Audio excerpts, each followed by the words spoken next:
culture knows no barriers.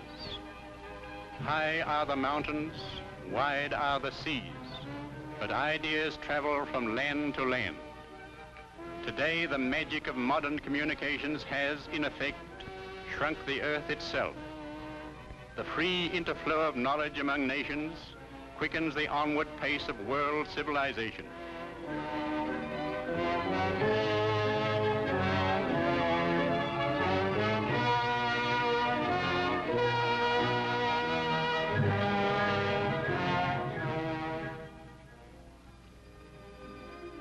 About a century ago, a Chinese boy called Young Wing left his home and sailed for a strange land, the thinly populated new continent of America. It was the year when the American flag was carried to the Pacific by settlers. 7 years later, Young Wing graduated from Yale College. That was the year Commodore Perry knocked open the reluctant door of Japan. The once mysterious and almost shipless Pacific now entered into the turbulent modern era. Meanwhile, Young Wing became the first Chinese college graduate in the United States.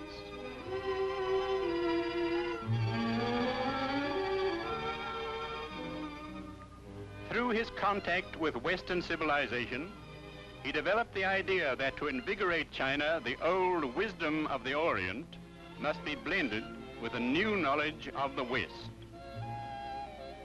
After 10 years of fermentation, his plan of sending Chinese boys, 12 to 15 years of age, to America finally won approval of the decaying Manchu government. Between the years 1872 and 1875, 120 were chosen. They were sent abroad in 4 groups. That was the time when Emperor Meiji was busy renovating Japan. Among China's first 100 returned students, many served in the fields of communication, naval affairs, diplomacy. The Admiral Sai Ting Kan and the builder of the Peking-Kalgan Railway, Jan Tinyao, were 2 who helped China to start on her arduous road to modernization.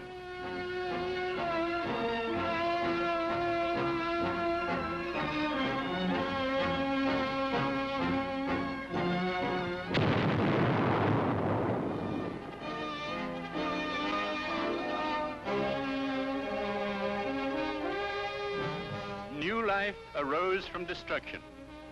Awakening was China's consciousness of the rushing currents of scientific development and social ideas in other lands. Extending to the far horizon of Dr. Sun's vision were hundreds of thousands of miles of railroads, highways, water routes, millions of modern vehicles, great seaports, gigantic hydroelectric dams. These things must be planned by trained men, built by trained men, and managed by trained men.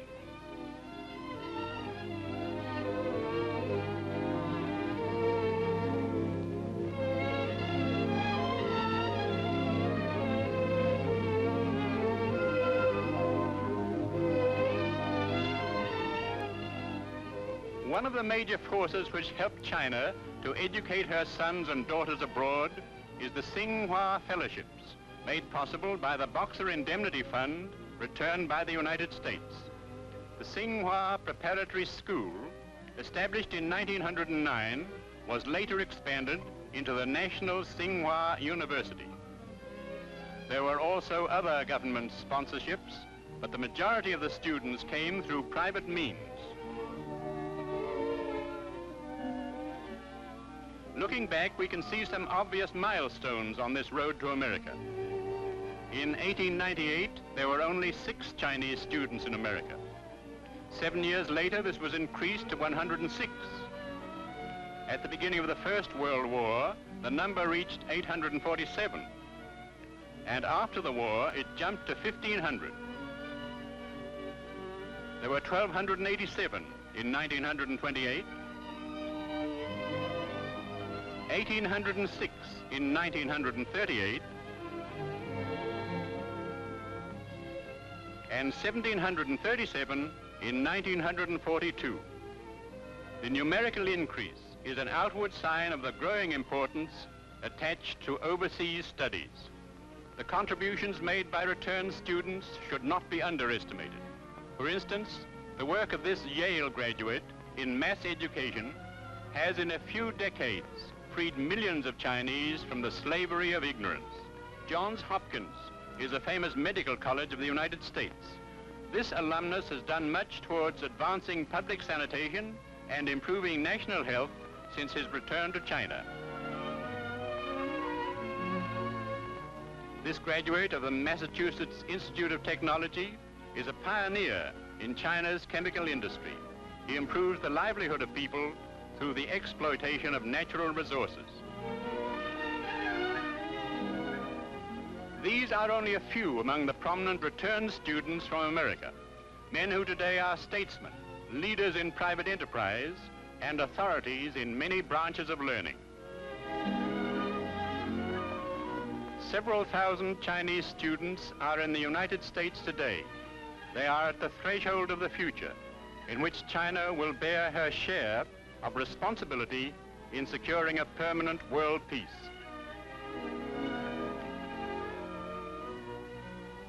The Chinese are the largest group of non-American students in the United States. They are scattered far and wide in almost every college and university of the 48 states. Their courses of study reflect clearly the various needs of their homelands. China needs production on a large scale. Thus, engineering becomes the most popular field for men students. These students are not limited to the classroom, but extend to postgraduate research. Some students even take up the teaching of engineering in America. The principles learned in classrooms are verified in the laboratory. All over the United States, splendidly equipped laboratories, such as this, for automotive engineering, are being utilized by Chinese students. Here, a model plane is analyzed for its performance at different angles of attack by wind. Drafting is the first step in the schedule of any plant production. Every student of engineering must spend a great deal of time in the drafting room.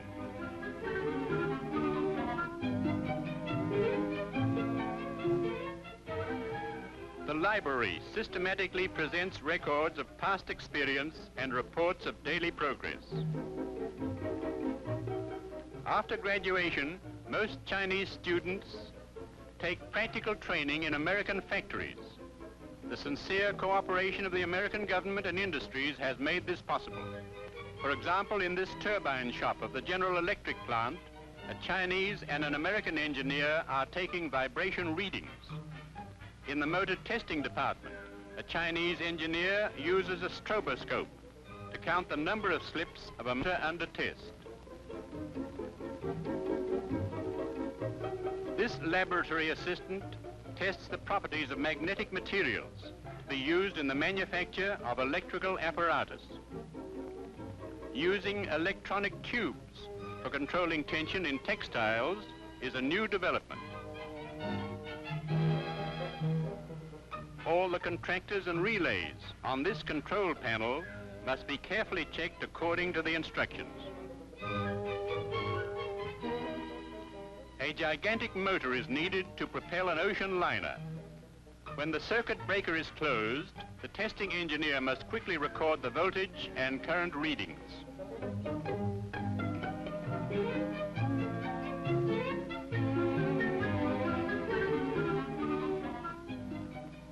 In the Middle West, veteran Chinese military officers who were trained in China now get further experience in the large automobile plant of the Studebaker Corporation.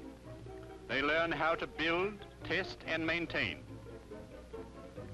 On the assembly line, a 6-cylinder engine is lowered into the frame of a heavy-duty truck. At another point on the assembly line, the battery is placed.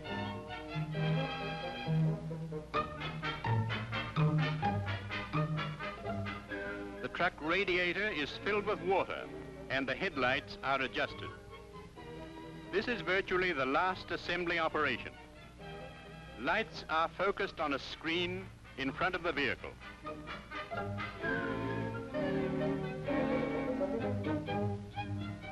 Repair and maintenance supplement each other. After actual road tests, if defects are found, they must be immediately remedied in order to avoid damage.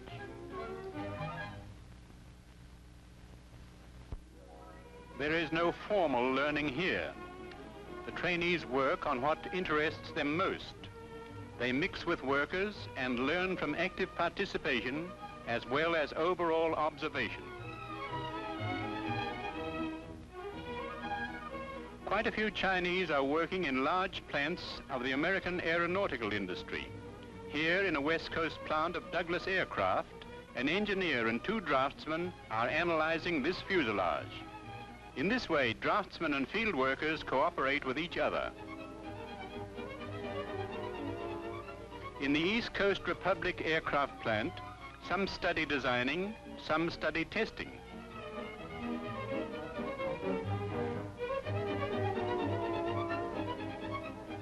This flight test engineer examines the entire plane before and after its flight.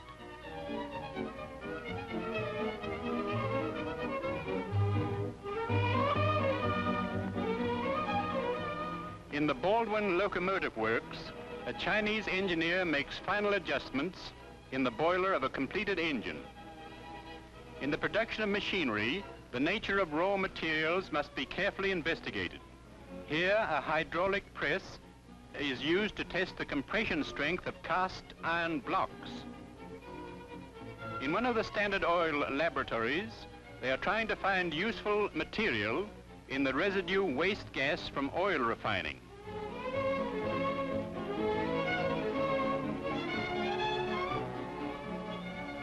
Modern lubricating oils require the fortification of additives to maintain a clean engine condition. This research worker is preparing an additive. He pours the ingredients together and shakes them vigorously in a separatory funnel to see if any insoluble residue is precipitated. But the foundation of all industries is science. It is forever seeking new horizons and opening new eras of technology. Mathematics is the base as well as the peak of science. Other subjects, such as physics and chemistry, are also basic branches of knowledge in realizing national industrialization. This zoologist is studying parasitology using white mice for an experiment to see if immunity from one parasite assures immunity from other parasites. In New York's Botanical Garden, a Chinese botanist studies development of molds. After this research, she will be able to determine how the rotting of wood by molds in automobiles might be prevented.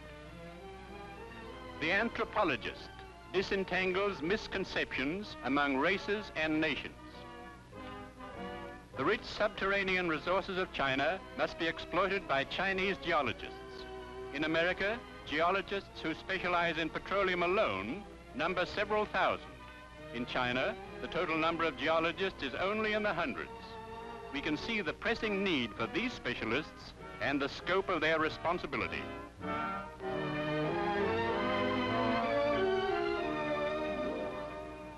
China is primarily an agricultural nation, but after contenting themselves with established methods for some 40 centuries, the farmers are often unable to produce enough for the people. Only through mutual help of industry and agriculture can China be rejuvenated. Farm machinery speeds production. Cattle raising is a large source of America's wealth. Beef and milk contribute much to its people's physical welfare.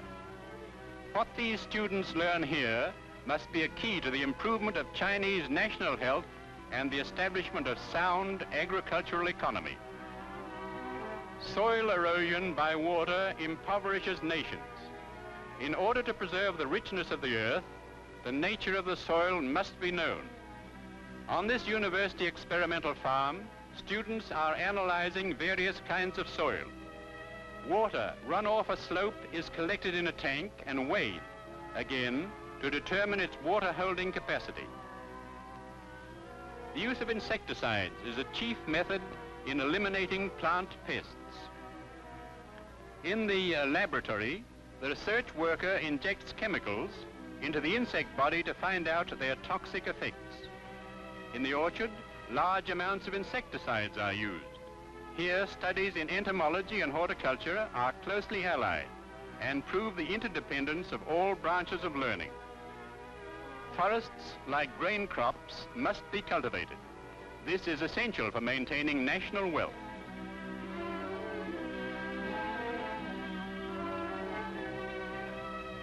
In the study of agriculture, 3 stages must be passed. The first stage is classroom study, where fundamental principles are explained and learned. The experience of the past is analyzed in the light of new circumstances. The second is field experiment, where book learning is tested systematically, results carefully weighed and compared. The final stage is the dedication of this knowledge to the farmers so that the academic scholarship may be transmuted into increasing the harvest of the nation.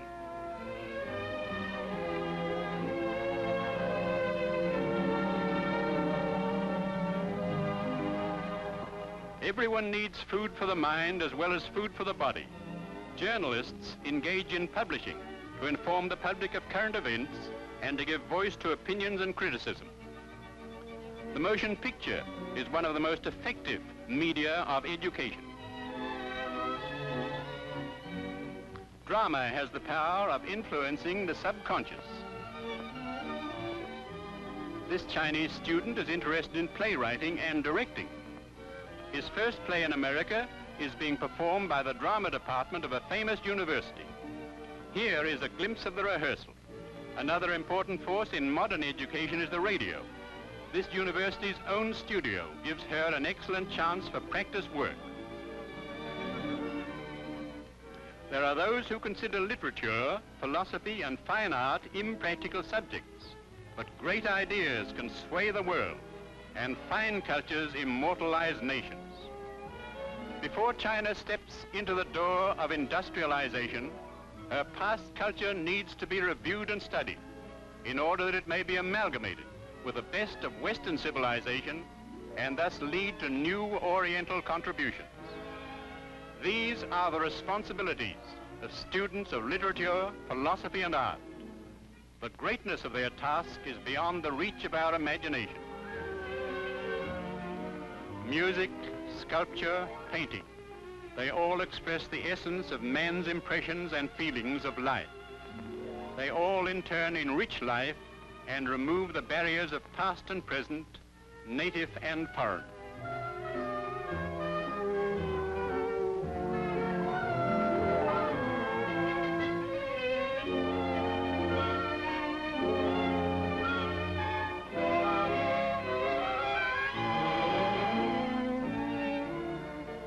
Recent medical studies are not only directed toward healing, but also to prevention.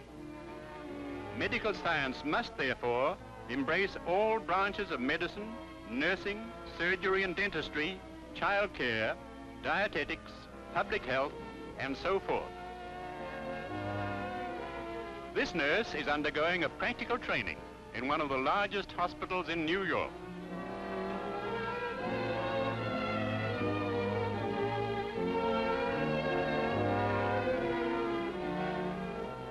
The nutritional value of food is this student's concern. She uses white mice in an experiment to determine the food value of soybeans. But the medical student is not so free in using human beings as guinea pigs. He must complete about 7 years of study, followed by internship, before he is qualified to be a doctor. Dietetics concerns itself with balanced meals which yield energy for work, materials for building body tissues, and protective foods for regulating physiological functions.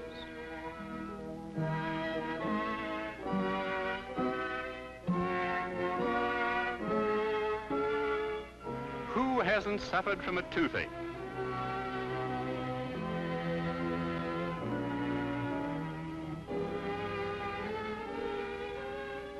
This American boy understands well the importance of dental care. An Eastern Women's College conducts a special institute for the study of child psychology and child care each summer.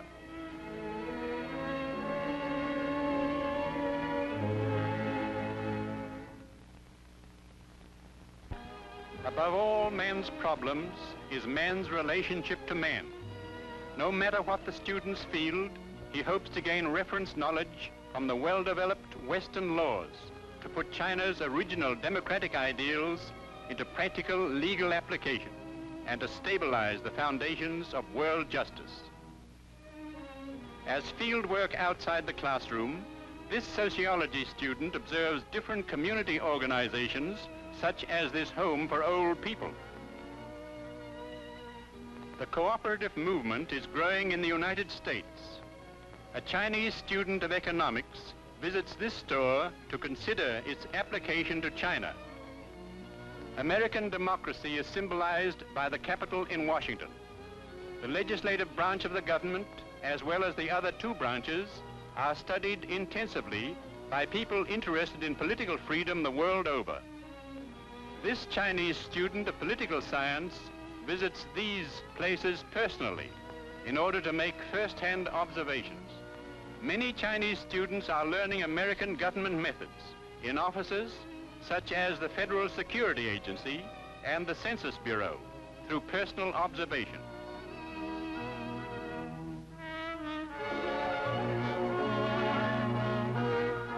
Some Chinese students are interested in the operation of American municipalities and the public press. Here a visit is paid to the New York Times to observe the freedom of the press in operation. Though specialized, they all share the same purpose and spirit. In this choral society of the Chinese National Reconstruction Forum, they give voice to their unity in song. This forum is an organization to bring Chinese students together to exchange views and learning and give them the opportunity to hear news from home. Under the direction of Chai Meng of China Institute of America, branches of the forum spread to every student center. China Institute, located in New York, is a channel through which Chinese and American cultures interchange. Founded in 1926, it has administered fellowships as well as given help and advice to students concerning their practical training and other matters. The Institute of International Education, under the direction of Dr. Stephen Duggan, champions international exchange of professors and scholars.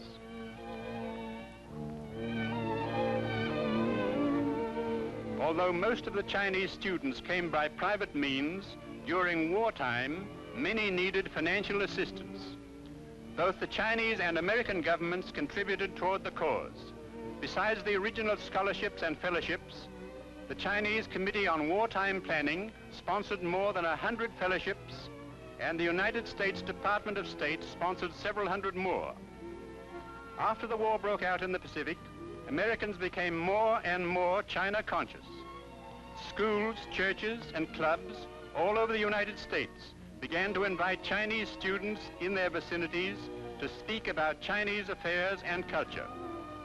These students, therefore, also assume the role of teachers and act as cultural ambassadors.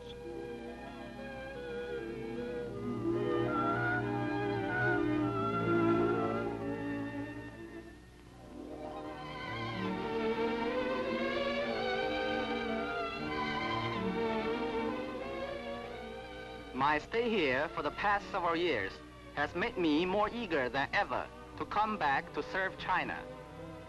The more I see here, the more I feel can be done at home. I have traveled much, visiting lost cities to study how they have achieved so much in 1 or 2 centuries.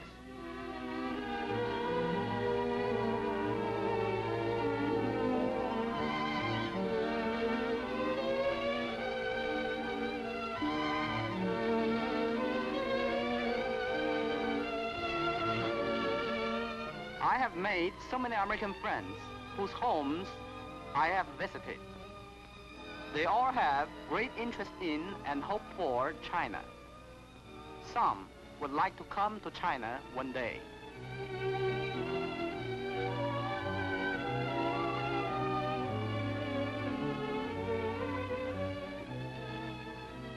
In America, stores which sell books, magazines, and newspapers are around all the street corners. Many libraries and museums are free or accessible to the public for a very small charge. With our homeland torn by war and the opportunity for learning unlimited here, I realize that we must use this opportunity to compress the work of a century into a decade. Every spare moment that I have after class is spent in observation of general conditions in this country.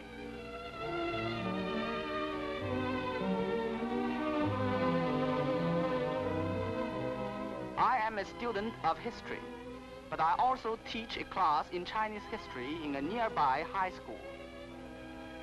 I hope the Americans of next generations will have a deeper understanding of our country.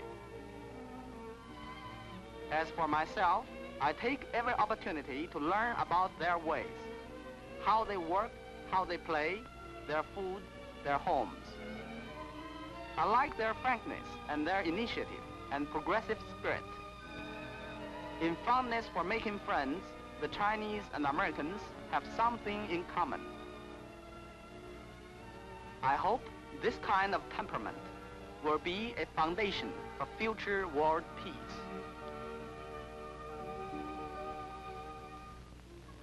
Yes, when they return, each of them will multiply his learning 1,000-fold through teaching, writing, planning, building, and personal deeds. Cities destroyed by war will rise from ashes. The people molested by disease and pestilence will be healed by medical care. Farmers will be taught to produce more through the improvement of their methods and implements. The natural wealth hidden underground will be unlocked. Underprivileged people will have opportunity for education. This is only the beginning of the realization of a great promise, that China may become a firm pillar of world peace, that this great ancient country may continue to flourish in a new era and help to build a modern culture. The United States of America is proud of having the opportunity to help her ally in war and partner in peace, and prove once again in the world's history that culture indeed knows no barriers.